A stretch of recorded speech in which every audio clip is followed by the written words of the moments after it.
I'm 48 years old. I'm not dead yet. My work is continuing. I see the body of work as not a frozen, static work, but something that is still alive, that is still being changed and still in use, really. And that's exactly what I wanted to do here. Use the products, and that's how we started designing scenographies, room sets, installations, rather than classic forms of display. The exhibition Panorama about Konstantin Grcic is a project that we developed over 3 years, so quite a long time. And since a long time it had been a wish of our museum to work with Konstantin on a large solo exhibition. In our discussions with him, we both felt that it would be interesting to do more than just a retrospective, than just to show his objects, but to go beyond that and to show whole scenographies, whole worlds into which the visitor can dive.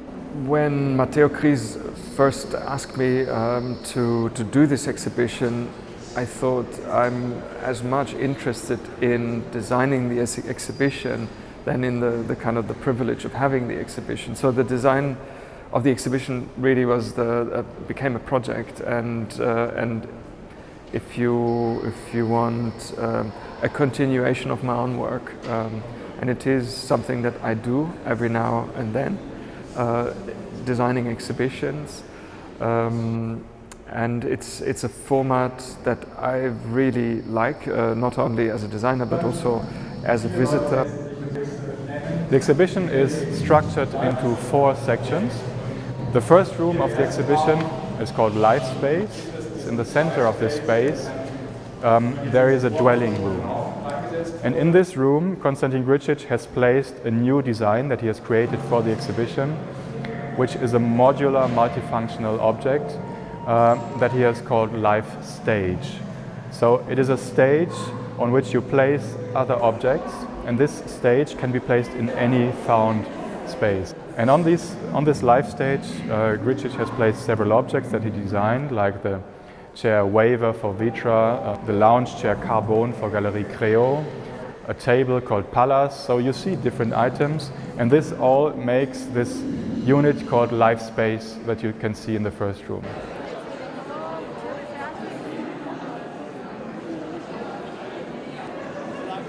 The second space of the exhibition is called Workspace. In the middle of this space you see a big table, looks like a working table, and on this table there are a lot of different objects designed by Grcic. Many of them are unfinished, so here it is about the development of new objects, it's about processes. So we see prototypes, we see finished objects, we see even only mock-ups which are long before the prototype. And for example, you see the stool 360 degrees for Magis. You see a wooden mock-up that doesn't even look like the finished product. Then you see molds out of foamed plastics that only shape the seating element, and then you see the final product that you can even use in that space. And the whole setting of the second space is again very special and narrative. One side looks like a cave wall. He has added an artificial rock which is lit with a violet light, so it looks somehow mysterious. And the other side is covered with very rough wooden panels. There is a film projection of that on that wall where you see the work in Konstantin Grcic's studio. So you see the result of the work on the table and the process of the work on this film, which is created like a desktop, like a look on Konstantin Grcic's desktop on one day, 24 hours in fast forward.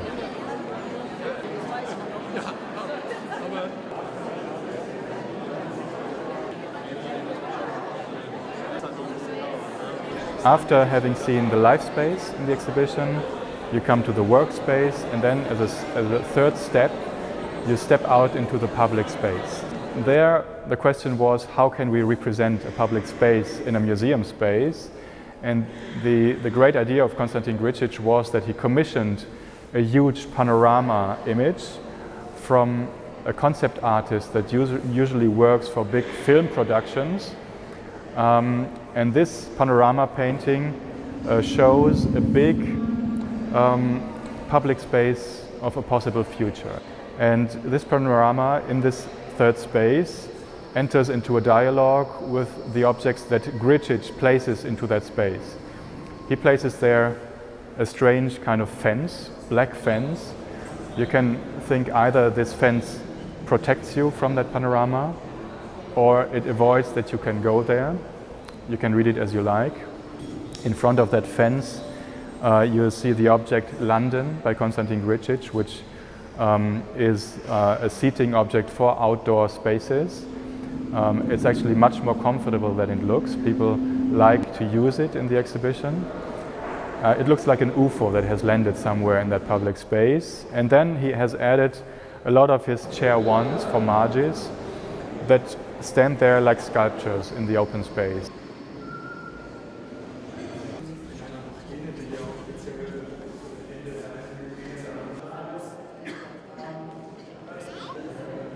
The fourth section of the exhibition is called Object Space. There we switch from the big panorama in the third space to the single object, and we look at how Konstantin Grcic is working, where he gets his inspirations from, how he looks at found anonymous daily objects. And the whole space consists of one very large vitrine. It contains more than 150 objects. It's a 35-meter long vitrine, and the objects in that vitrine are organized like a domino game. One object is placed there, and the next object has a certain relation to the previous one. The next one again is connected to the previous one, and you can jump from one object to the other.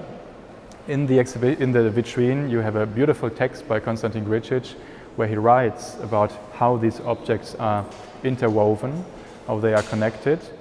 And you see, what I find interesting is that you see that a designer's work is never only following one project from the beginning to the end.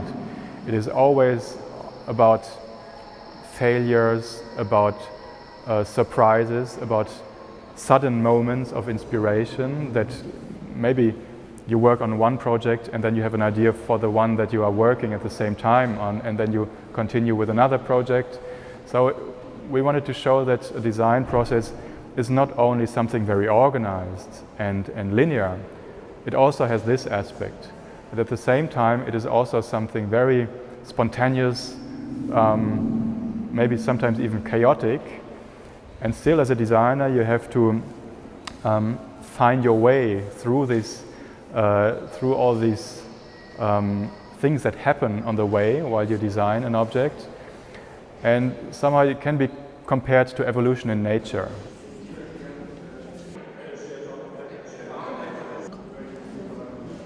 I like the mix of these different formats and possibilities, and really wanted to make a design exhibition that also has a kind of an experience factor, something that people would enjoy,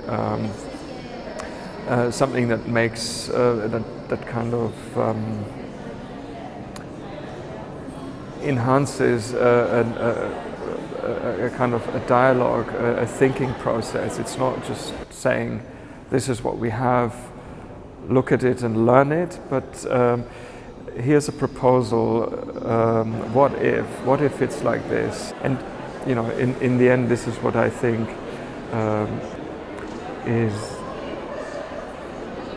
what the discussion about future is about. It's about asking questions, and it's about looking at all the different ways of and with different perspectives of what future is. There's no one future. There's no master plan or utopia vision, certainly not made by architects or designers. The future is many answers to many problems, and most likely very specific answers to specific problems that then become reference to other specific problems and so on.